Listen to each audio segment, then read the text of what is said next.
My name is Michael Wood. Since the age of 17, I've been willing to die in service to my community. In the U.S. Marine Corps, I was Sergeant Wood.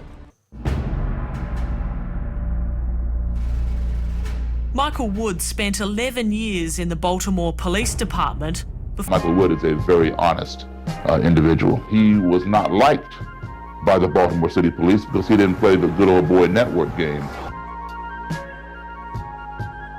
As my career developed, I set out to understand why people offend, instead of how they offend. The reason why these consent decrees don't do anything is because there's no enforcement or changing of the mechanism of incentives for the officers. So all you're doing is talking about it. I certainly was going to cross. I was ready to shoot if I had to, but I was never going to cross that line. But you kind of wanted to shoot. Sure. Get what you inspect, not what you expect. So, or anywhere that's populated, is your metric is based off of arrest. So you don't actually go out and engage with the community, because that would be time that you could be getting the arrest that you're expected to get to prove that you're a decent officer. So you actually don't have any incentive to communicate. Michael, we should be looking for goals to not have people end up in the criminal justice system. Instead, every solution we have is to push them into the criminal justice system.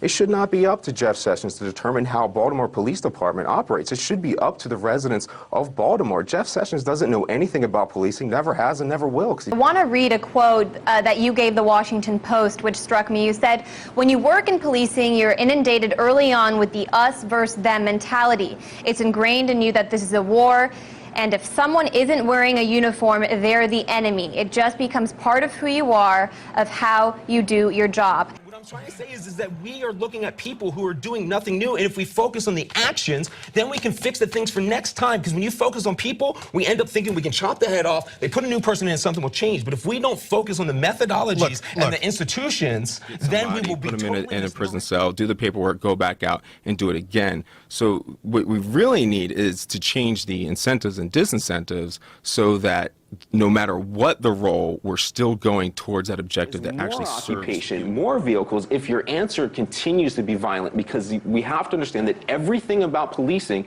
is inherently violent. I have come in there with authority and told you what you will do. Where do we come in? Because the threat of violence has to come in at some point in time. You know, like, that's inevitable. That someone can't just destroy the moral fabric or the societal fabric in non-violent ways, and we don't do something about it. It doesn't make any sense. So I had to think through that. Because I think as we talked about the book project, one of the things that I think is an exciting prospect is that in discussing those different streams and the conflicts that inform policing today, you'll have something of a short history of policing in America, or at least like the theory underlying it, right? Mm-hmm. Which is not. I was going to put that at the very end of what American policing's built off of. Yeah, but that's just something that I think most folks don't have an appreciation of. And policing in America is almost a fact of nature, right? Like it's just this thing that exists. It doesn't have. We've accepted it. Never thought about it. Nothing. Yeah, I mean, it doesn't have an origin or an ending. It's almost divine at this point. And so, I think that's important. But I guess the question that raises in my mind, and this is kind of a theoretical issue, but at least in the West, societies organize themselves on the basis of law. Even a document like the Constitution is essentially a bylaws, right? And so inherently, we are our basic way of forming society sort of inherently creates crimes, because once you codify law, the violation of that law becomes a crime. And so, how do we, as a society, with society being understood as that thing formed by law, get to a point where we don't define violations in terms of crime? Because it seems like we have to think in terms of crime just as a basic premise of the theory of our existence. All right, so my philosophy is that we're breaking that down into violations of the societal contract, which is civil, and then violent crime, which is the criminal aspect. So no longer would those type of violations be penal law, penal code. They would be considered a breaking of a societal contract, which is the moral fabric of how we have to look at it. Because if someone breaks our societal contracts in nonviolent ways, that just means they don't get to be a participating member of our societal contract anymore. I mean, would it make sense to think about nonviolent crimes as sort of treating them like we currently treat tort? Yeah, that's what I'm saying. Like, I think it's that way. And so if someone doesn't have the financial means to survive a civil process, then that's the direct identification of a different issue of income and disparity and poverty.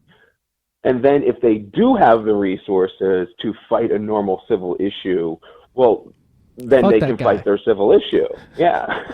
Fuck that guy. They can fight their civil issue.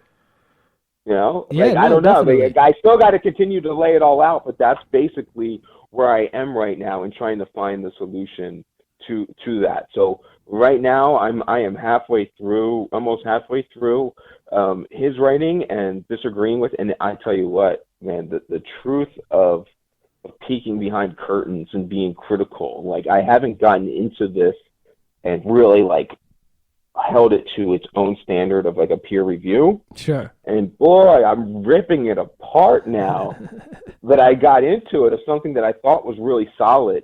And now that I'm like analyzing it for its own flaws, it's like, holy shit, they're everywhere.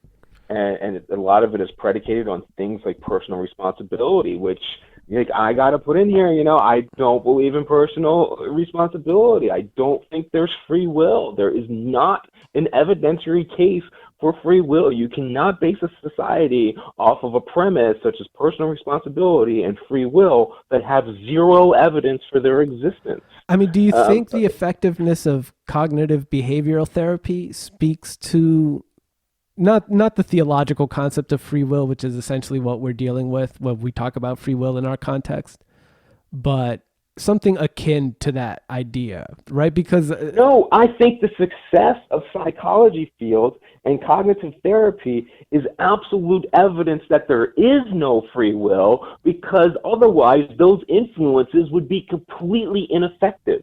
It's like the Marine Corps thing, and it's as self-critical and fucking brutal as I am with my own personality. God damn it if I don't do Marine Corps things. Sure. No, yeah, of course. No, definitely. But, You know? but my point is this, right? Like, you know, and I was someone who received cognitive behavioral therapy, I guess is how you would put it. Right. And the premise is like, unlike in traditional psychotherapy where you kind of like try to like have these breakthroughs by figuring out root causes, you just focus on the behaviors and changing the behaviors.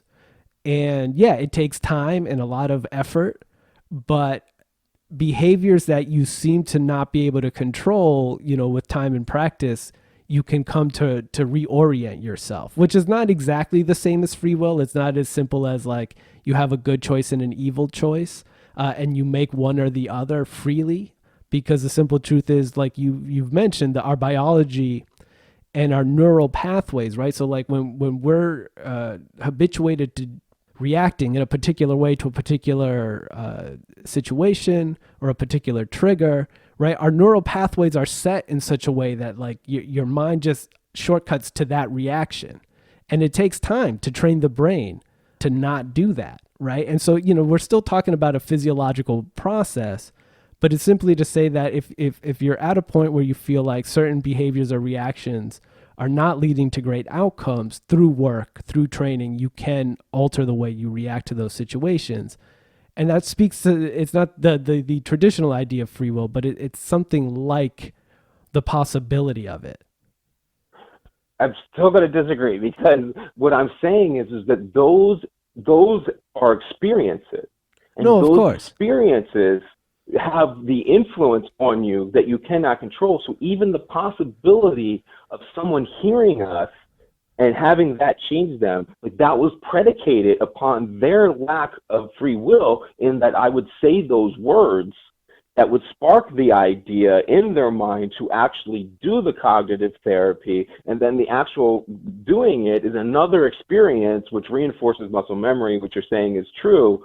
So I just think that philosophically, like even if we don't have the physical case, like the evidence physically is starting to say that the ideas arise in the subconscious before they do in the conscious, therefore you would have no control over them, just as a logical, chronological order.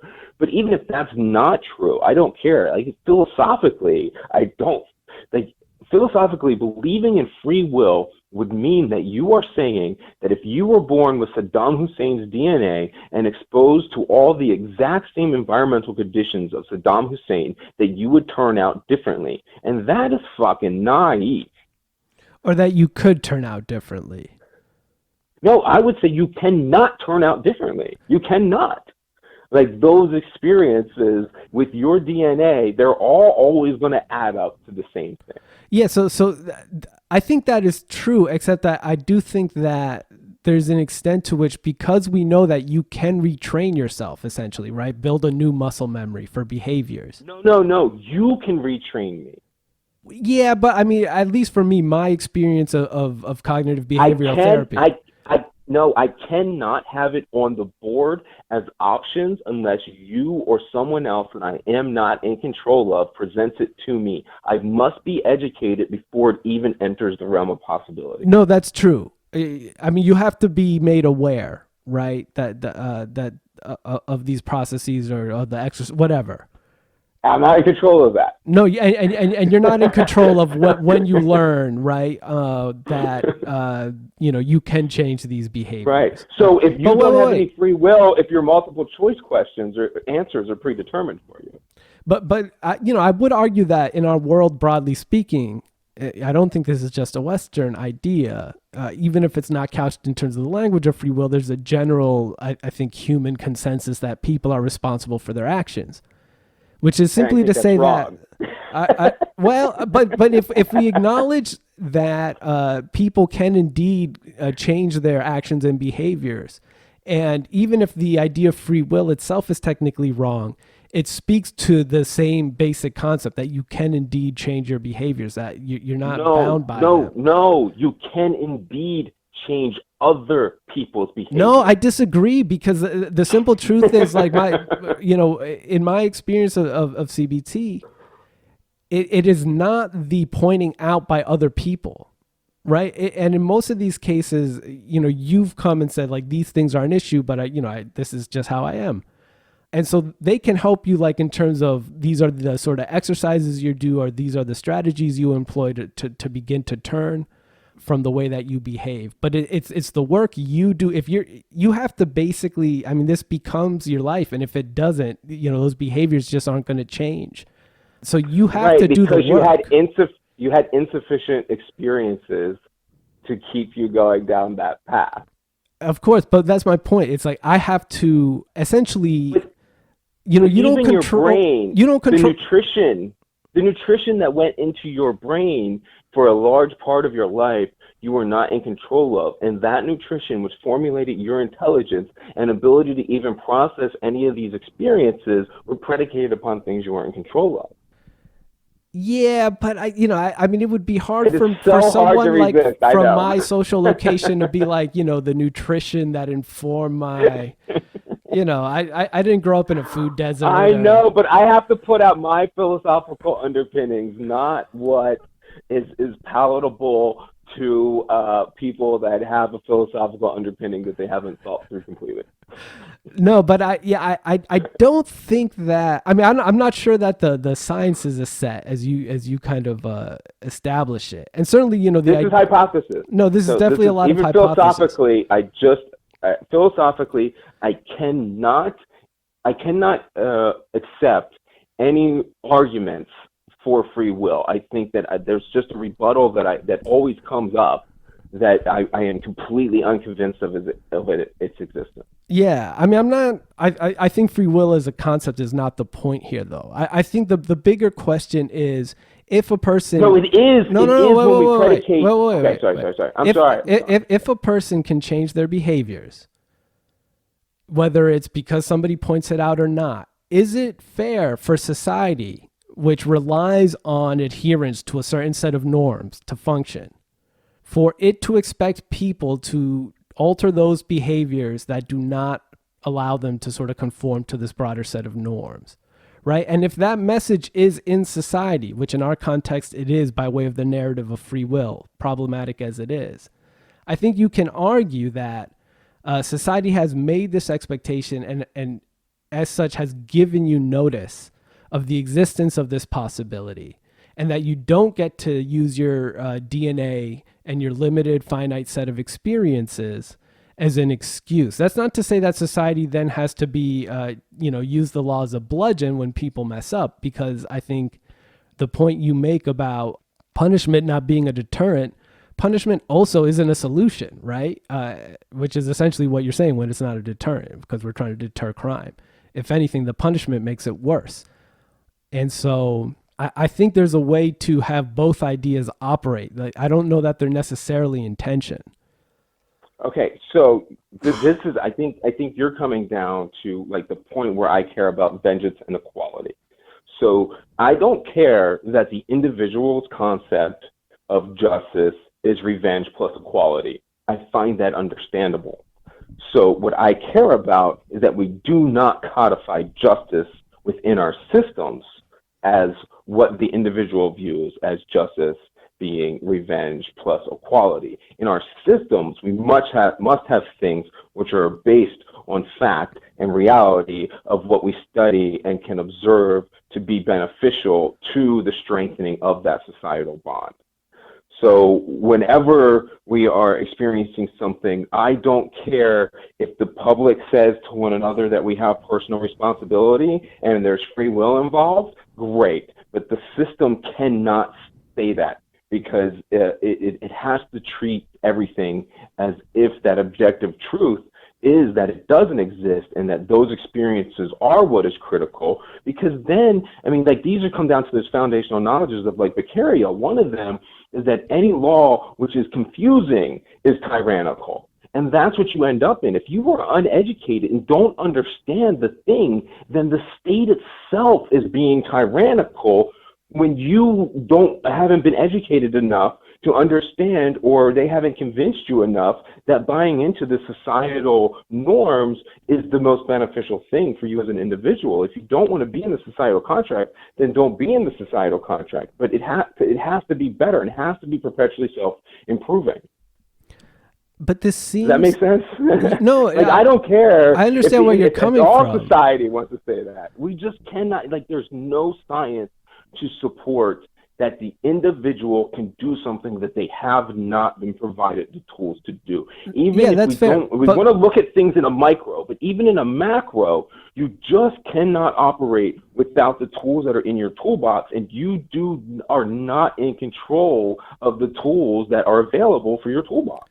Yeah, but I guess the question is does that then privilege the experience of the individual at the cost of the experience or the stability of the society? Because you can't really divorce, especially in a democratic context, society from the system, right? The system is what society has set up to perpetuate itself on the basis of its own self-understanding and self-definition.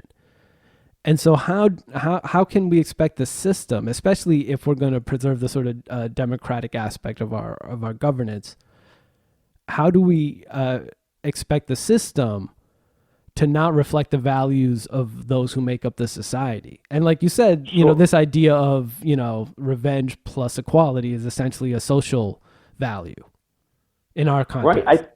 I think we have to be honest that about one thing that this country is not also is that what the Romans were onto is that democracies do not work. And one of the things we have to understand is that to codify into our systems, we have to codify into our systems barriers against popularity contests and against the temporary mass rule of democracy for long-term issues. So we have to... You're just a liberal elitist. No, we have to democratically say that systems and codifications come from our base of knowledge and our base of science. They don't come from how we feel at the moment. We have to recognize that we're dumb apes who do dumb things. It's like the whole gun argument that I get into. We've heard me talk about it before, but my problem, I get that. So this goes into postmodernism now a little bit. I get that in objective reality, guns do not kill guns. Wonderful. We don't reside in objective reality. We reside in a reality of social constructs. And in our social constructs, the objective reality is that we are freaking orangutans. And in our social construct of saying that guns are available for everyone, we have crossed over our constructs and objective realities and said that we are allowing orangutans to run around with concealed death sticks, willing to kill somebody or capable of killing somebody at any point in time. And our system of enforcement for the law is violence.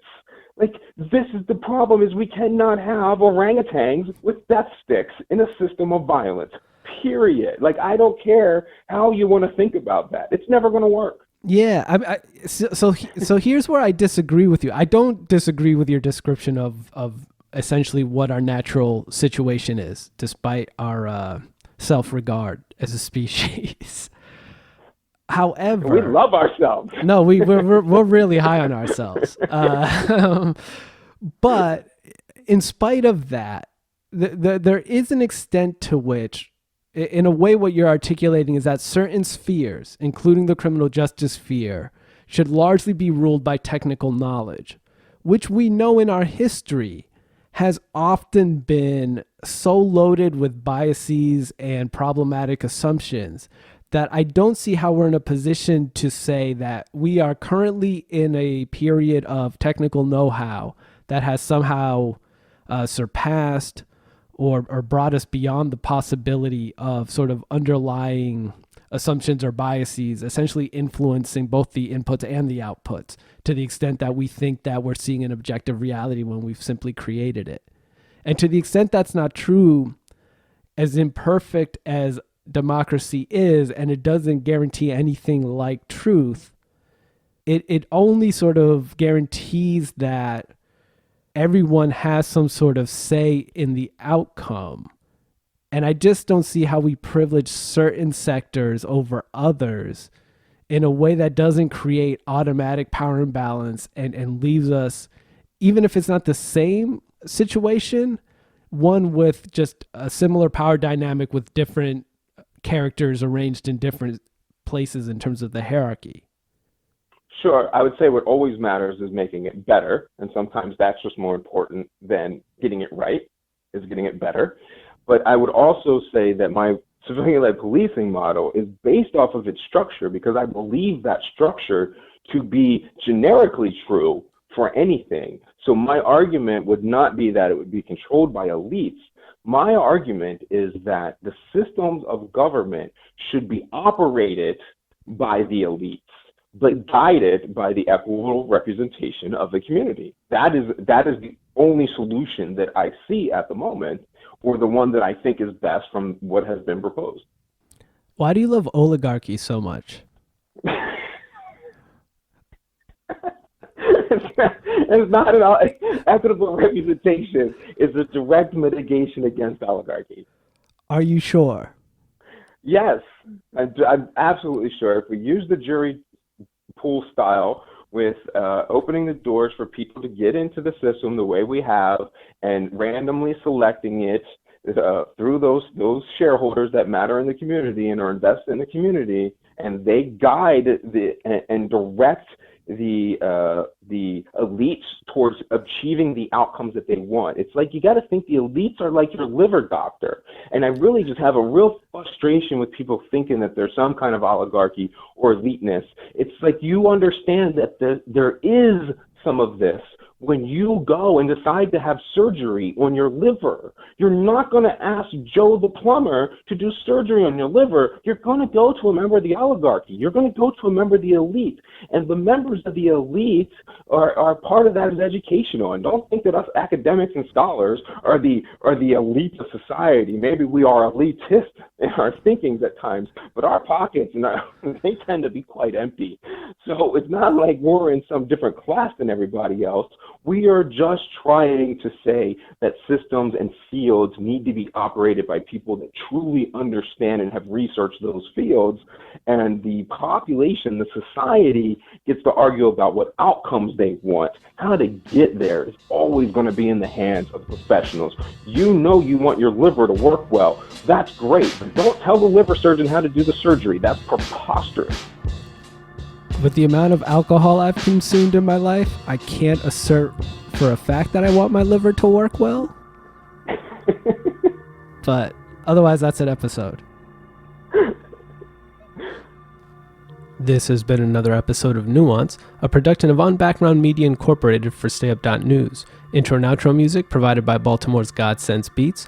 If you are a regular listener, please consider supporting our work, which you can do for as little as $1 a month. Simply go to patreon.com/stayupnews, stayupnews, all one word, and select your monthly donation and reward tier.